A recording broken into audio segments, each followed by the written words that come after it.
Bienvenidos a Teológica X, donde aprendemos juntos. Hola, ¿qué tal? Un gusto estar aquí. El título exacto de nuestro análisis de hoy es Historicidad de los Milagros de Jesús, un expediente empírico basado en los criterios de investigación histórico-crítica. Así es, un tema fascinante, la verdad. O sea, imagínense por un momento una escena inusual.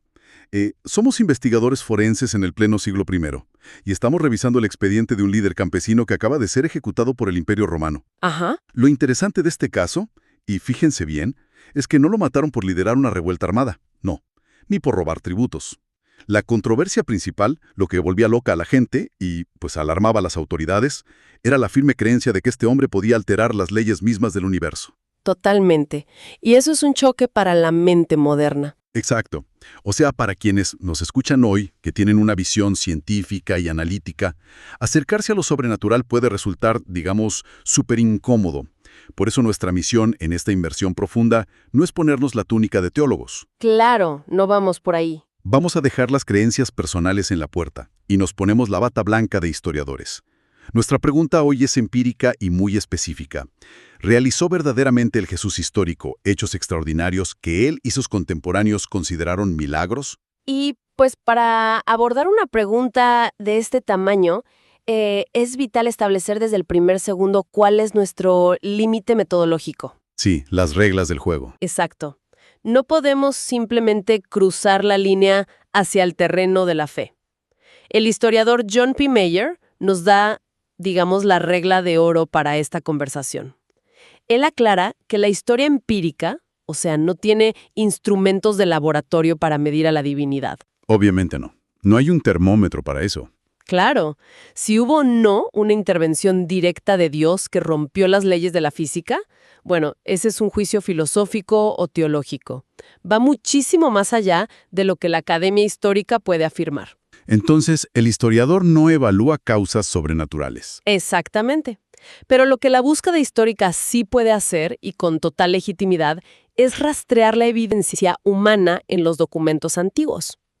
Podemos investigar minuciosamente si hay evidencia de que este hombre, en vida, realizó actos tan asombrosos que las multitudes no tuvieron otra categoría para describirlos más que la palabra milagro. A ver, vamos a desempacar esto, porque al revisar la historia reciente de la investigación, parece que durante mucho tiempo la academia intentó forzar exactamente lo contrario, ¿no? Sí, hubo una tendencia enorme. O sea, si vemos los siglos XIX y XX con la Ilustración, hubo esta voluntad de encontrar un Jesús sin milagros. Pensadores como Rudolf Bultmann buscaban este santo grial moderno, un Jesús que fuera solo un maestro ético. Un filósofo campesino, digamos. Exacto, que solo daba frases sabias y ya, totalmente despojado de lo sobrenatural. Querían recortarlo para que encajara en esta caja del mundo moderno, científico, que pues ya no creía en magia. El análisis es súper correcto. O sea, existía esa fuerte voluntad de higienizar la historia, ¿sabes? El gran problema con esa ilusión filosófica de Bultmann es que choca de frente, pero de frente contra la realidad empírica de los textos antiguos. Se estrellan contra la pared. Sí, literal. La idea de un Jesús sin milagros se estrella contra la abrumadora evidencia de los evangelios. Y para entender esto, los historiadores contemporáneos han hecho un conteo exhaustivo, un inventario empírico. Ajá. Por ejemplo, el académico David E. Aun elaboró un catálogo base que demuestra una presencia de relatos sobrenaturales masiva. En los textos más tempranos, fíjate, tenemos 6 exorcismos detallados, 17 curaciones graves. ¡Wow! 17. Sí, y incluyen 3 resurrecciones de muertos. Y además 8 milagros sobre la naturaleza, como calmar tormentas o multiplicar pan. Claro. Y tratar de extirpar esos números de la biografía pues es insostenible. A veces dicen que los milagros eran como un elefante bajo la alfombra, pero yo siempre he pensado que una mejor analogía es la panadería. A ver, ¿cómo es eso? O sea, quitar los milagros no es como quitarle los adornos a un árbol de Navidad, donde la estructura queda perfecta. Es más bien como intentar quitarle la levadura a un pastel que ya está horneado. Ah, claro, totalmente. Si le sacas la levadura, pues la masa entera colapsa y no queda absolutamente nada. Estos relatos están demasiado impregnados en todas las capas. Esa metáfora es muy precisa, ¿eh? Es estructuralmente imposible separarlos. Y esta abundancia de datos es lo que nos exige usar herramientas analíticas estrictas. Los historiadores usan un marco analítico. Para este expediente, aplican 5 criterios primarios: testimonio múltiple, coherencia, discontinuidad, dificultad y rechazo o ejecución. Me parece excelente no depender de intuiciones, ¿no? Sino de un marco estructurado. Pero a ver, si vamos al primer criterio, el testimonio múltiple, surge una duda razonable. ¿Cómo sabemos que esto no fue una campaña de marketing de un grupo de fanáticos o un solo autor muy creativo que se inventó todo décadas después? Bueno, la historia antigua rara vez te da el lujo de múltiples testigos, pero este caso es excepcional. Se analiza la multiplicidad de fuentes independientes de esa primera generación. Tenemos varias corrientes. Está el Evangelio de Marcos, la fuente Q, el material de Mateo que llamamos M, el de Lucas que es L, y la tradición de Juan. Espera, pausa ahí. Porque para quienes no caminamos todos los días por las facultades de teología, ¿qué significan esas letras? ¿Qué es eso de la fuente Q o el material M o L? ¿Son pergaminos físicos en una cueva? No. Es una distinción literaria fundamental. La fuente Q viene del alemán Quelle, que significa fuente. No tenemos el papiro físico, pero por ingeniería inversa literaria, los académicos deducen que fue un documento o tradición oral muy temprana. Como un manual de instrucciones, digamos. Exacto. Y tanto Mateo como Lucas lo consultaron por separado. Ahora, las letras M y L son bloques de información independientes que circulaban solo en las comunidades de Mateo y Lucas. Ya veo. Y al mapear todo esto, vemos que cada una de estas 5 fuentes, de forma autónoma, afirma que Jesús hacía milagros. Y hay un dato demoledor. Marcos, escrito hacia el año 70, dedica el 47% de sus primeros 10 capítulos exclusivamente a sanaciones y exorcismos. Casi la mitad. Prácticamente la mitad, sí. Lo que refuta esa idea de que los milagros fueron un adorno mitológico añadido un siglo después. Y a mí lo que me sorprende no es solo que haya varias fuentes, sino cómo se cruzan en una matriz de formas. Imagínate una hoja de cálculo gigante. En las columnas pones a Marcos, Q, L, M, Juan. Y en las filas pones las formas literarias, parábolas, exorcismos, debates legales. Ajá, la matriz. Y casi ninguna celda está vacía, ¿sabes? Múltiples fuentes se mezclan con múltiples formas. Marcos narra exorcismos, Juan narra milagros de naturaleza.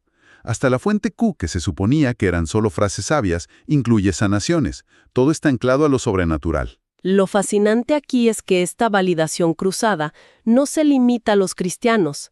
La verdadera prueba de fuego viene de afuera, de alguien sin interés religioso, Flavio Josefo. El historiador judío. Exacto, un historiador del primer siglo que trabajaba para los romanos. En sus antigüedades judías está el Testimonium Flavianum. Cuando él le explica a los greco-romanos quién fue Jesús, usa la palabra griega paradoxa, que significa hechos asombrosos o portentos. ¡Wow! Sí, un observador externo confirma la misma configuración de los evangelios. No solo era un sabio, era alguien que hacía actos inexplicables. Pero bueno, supongamos que la cantidad de fuentes demuestra que sí hacía estas cosas. La pregunta evoluciona. ¿Eran trucos inconexos para ganar popularidad? ¿O tenían un propósito con su ideología? Esto nos lleva a la coherencia. Exacto. El criterio de coherencia revisa si las piezas encajan. Y sí encajan. Toda su predicación se centraba en un concepto: la llegada del reino escatológico de Dios. Detengámonos ahí. Porque escatológico suena a fin del mundo, meteoritos cayendo, no. ¿Qué significaba eso para un campesino judío del siglo I? Buena aclaración. En ese contexto no era la destrucción del planeta. Era la idea de que Dios finalmente estaba irrumpiendo en la historia para arreglar un mundo roto por el mal, la opresión, la enfermedad. Ya, una intervención reparadora. Exactamente. Y ahí las acciones físicas cobran sentido. Los exorcismos no eran muestras de poder aleatorio, eran representaciones dramáticas en tiempo real de ese reino. Si curaba a un paralítico o expulsaba un demonio, estaba derrotando físicamente a las fuerzas destructivas. O sea, los milagros son el mecanismo que hace visible su teoría. Es el verbo y la acción. Las dos cosas encajan perfectamente, sí. Es casi imposible que fuera un invento artificial pegado después. Y si vemos el panorama general, creo que aquí encontramos el ingrediente secreto histórico, ¿no? Porque explica por qué este movimiento sobrevivió y otros no. Así es. Si vemos la coherencia a largo plazo, tenemos que compararlo con Juan el Bautista. Juan tuvo un impacto sociopolítico inmenso. Reunió multitudes, bautizaba. Pero lo ejecutan y se acaba todo. Exacto. Tras ser decapitado, su movimiento perdió inercia. Para el siglo II casi no quedaba nadie. Ahora, Jesús tiene las mismas bases, predicación y bautismo, pero el eslabón que los diferencia radicalmente es la ejecución constante de milagros. Y aunque sufre una muerte peor, su movimiento explota por todo el Imperio Romano. Así es, la experiencia de esos eventos generó un nivel de convicción tan profundo que sirvió como un escudo psicológico contra el trauma de su ejecución. Fueron el catalizador social de su éxito. Pero, a ver, surge un obstáculo gigantesco. Hablemos del criterio de discontinuidad. El mundo antiguo estaba lleno de superstición. Jesús no operaba en un basilio donde nadie más hacía trucos, ¿verdad? Es un punto súper crítico. Había otras figuras, por eso los historiadores usan una matriz de comparación taumatúrgica. Alinear a todos estos hacedores de maravillas y compararlos métrica por métrica, para ver si es una copia. Me encanta eso de matriz de comparación taumatúrgica. Suena como a una hoja de cálculo para magos. A ver, al ponerlos a competir, ¿qué encontramos? Pues mira el mundo pagano. Siempre citan a Apolonio de Tiana como el equivalente. Pero cuando revisas, la biografía de Apolonio le escribió Filóstrato casi 200 años después. Súper tardío. Sí, llena de adornos imaginativos. Y en el lado judío tienes a los rabinos Oni y Hanina, mencionados siglos después. Y su perfil es distinto, no alteraban la realidad de ellos mismos. Eran santos que oraban para que Dios enviara lluvia. Eran conductos pasivos, digamos. Exacto. Jesús rompe ese esquema.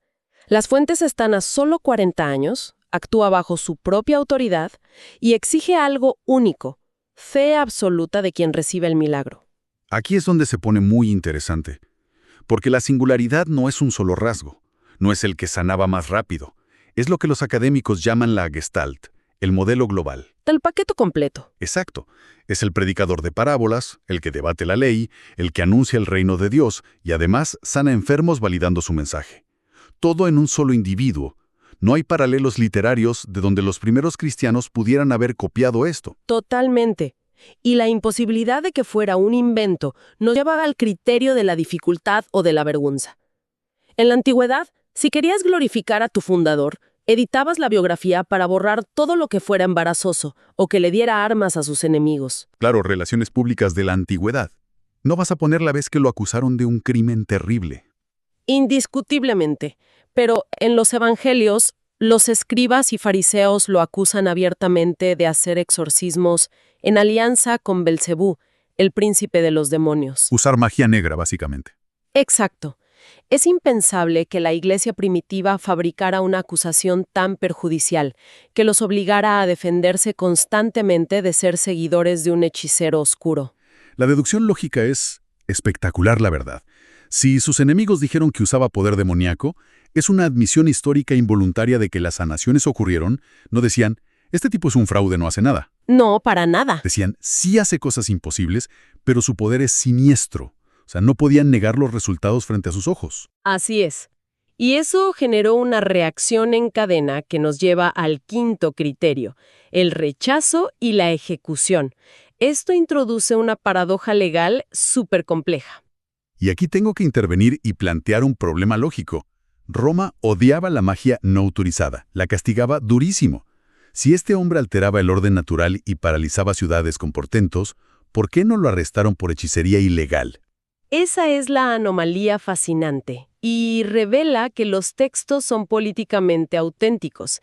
Si inventaran la historia, la hechicería era el cargo ideal, pero en los relatos del juicio ante Poncio Pilato, los cargos son estrictamente políticos. Rey de los judíos, oponerse al tributo. Sedición, amenazar el templo. Sorprendentemente, nunca mencionan los milagros como causa legal de su condena romana. Claro, si fuera un invento cristiano para hacerlo ver más grandioso, hubieran puesto a Pilato temblando de miedo por sus poderes mágicos en pleno juicio, ¿no? Exacto, pero lo separan del proceso legal. Usamos la metáfora de la chispa en el polvorín. Sus milagros no fueron el cargo legal, no fueron los clavos de la cruz, fueron el catalizador que encendió el fervor popular. Volvió a la gente loca, digamos. Sí, legitimaron su autoridad y en la Pascua, con Jerusalén llena de peregrinos, tener a alguien con ínfulas mesiánicas, respaldado por multitudes, era una mezcla volátil. O sea, fue un problema de control de multitudes para Roma. Obligaron a Caifás y a Pilato a tomar medidas. A Pilato no le importaba si alguien recuperó la vista en Galilea, le importaba que no hubiera un motín en la capital. Los milagros aceleraron el reloj hacia la ejecución. Esa es la lectura correcta, ¿sí? Ahora, ya validamos lo social, pero la historia nos pide usar el microscopio literario, mirar los detalles. Entonces, ¿qué significa todo esto a nivel de texto? Porque la literatura antigua siempre deja rastros de su época. ¿Qué pequeños detalles nos confirman que no son mitos tardíos de tierras lejanas? Hay dos criterios secundarios clave, que son huellas innegables. Primero, los fósiles arameos. Los evangelios nos llegaron en griego pulido para todo el imperio.